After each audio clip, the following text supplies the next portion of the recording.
Shabbat Shalom. Several years ago, there was a case at a Jewish day school in a major American city where there was an uproar and it went into the news, even not just the Jewish news. It was a case where one of the teachers in this school started to instruct the students and say that Judaism was so patriarchal that the Jewish boys had to make up for it by doing more cleanup than the other students. And then also taught that Judaism was essentially racist. And if you looked at the text of Judaism, it was clear, and it created a lot of uproar. And partly, one of the reasons for it is because as Jews, we have a different concept of how we look at our sacred texts. We do not quite believe that the morality of the Torah is exactly the morality that we follow at this moment, that there is a whole body of interpretation. And we don't believe that our morals and ethics are fixed in one place, but rather there's a process that's ever ongoing through the millennia of understanding how to be in relationship with them, what is acceptable and not acceptable, and how we understand the world is ever changing. And so when we read our Parsha, there's a lot in it that would cause an uproar at a committee meeting.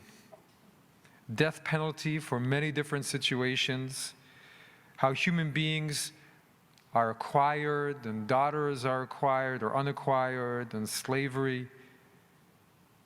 And they lived at a time when slavery was prevalent. One can see that the Torah is trying to create compassion in the system. A Hebrew slave was to be let free after a certain amount of time and had some rights. And the female slave who was taken as a wife by the master had the same rights as another wife. And this is simply the reality of those times. And even many thousands of years later, Maimonides, he tries to soften a little bit the Torah's treatment, but also from our point of view, it's still quite limited how far he's able to go. He says, well, a slave should not do useless work, and the master should not excessively burden or cause distress to a slave, or cause them embarrassment, and they should have food and water. But he does not say that slavery is not permitted. It's just not a reality that was feasible in his time, and did it even occur to him, a world without slavery? Hard to know. And our morality is ever changing. Even scriptures cannot be so ahead of everyone else of the times to make it seem unworkable and to leave people discouraged.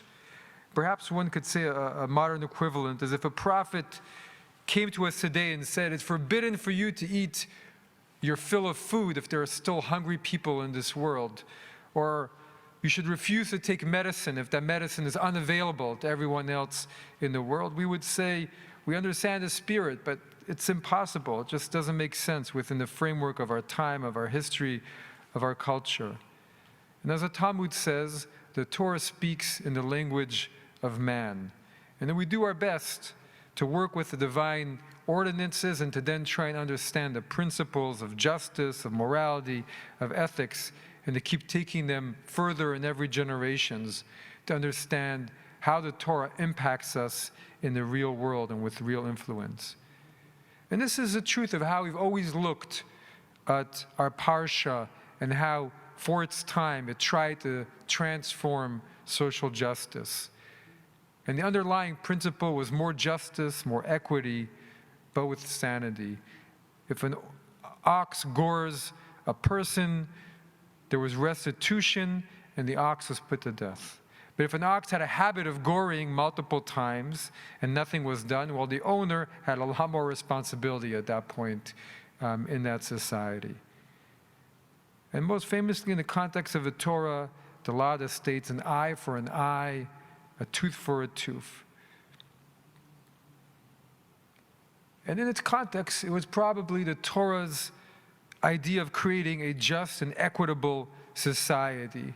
And it speaks so many times of blood guilt, which in ancient times was if a person was attacked or killed by another person, even if there was good reason for it, that person's relatives had to exact revenge. It was called blood guilt. They had to. It was an honor system. Even if it was unintentional, there was still blood guilt. And so the Torah goes to great length to try and do what it can to deal with this issue of blood guilt. It creates cities of refuge for the unintentional killer to hide. If, for example, the head of the axe had gone flying while chopping wood and hit another person. And so in our portion it says the principle of an eye for an eye, so it couldn't spiral out of control, become more than that.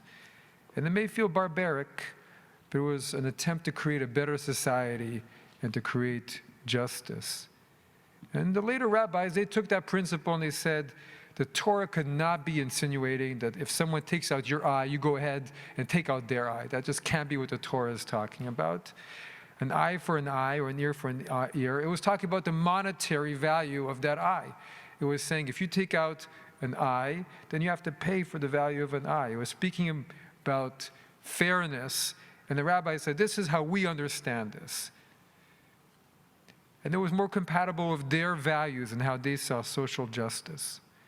And then 300 years ago, the Baal Shem Tov, the founder of Hasidism, he changes the paradigm again. And he says, what does it mean, an eye for an eye? An eye for an eye means that the divine, just as the divine eye watches over all those who are so in need and calling out, so should we watch out of all of those. And just as the divine ear is tended to hear all those who are lonely and the down, so should we tend our ears to help the lonely and those who are in need. And as the divine mouth brings comfort to all of those who are bereaved or ill, so should we bring comfort and ill. And the Baal Shem Tov, he was saying he refused to look at justice as being first most a system of punishment. For him, in his mind, justice was taking care of the needy, not punishing those who infringed it. And he was getting deeper at God's purpose in the Torah. God wanted to build a system, a whole society, a world of loving kindness. And to the Baal Shem Tov, at least to his group of followers, he was able to tell, for us, we're not the law, and our first step in creating that justice is not in punishing, but in ourselves modeling that loving kindness. And who knows what an eye for an eye, a tooth for a tooth will mean to all of us 1,000 years from now. We can only guess. But the Torah speaks in the language of man. But behind it, we believe there is a power that's working to push us, all of us, to greater justice, to greater morality, to greater self-understanding. And our challenge is to keep evolving with its guiding principles and not to keep understanding them in new light, not to retroactively apply them to our current ideas, but to seek ever more to bring loving kindness into our world and to the people around us. Shabbat Shalom.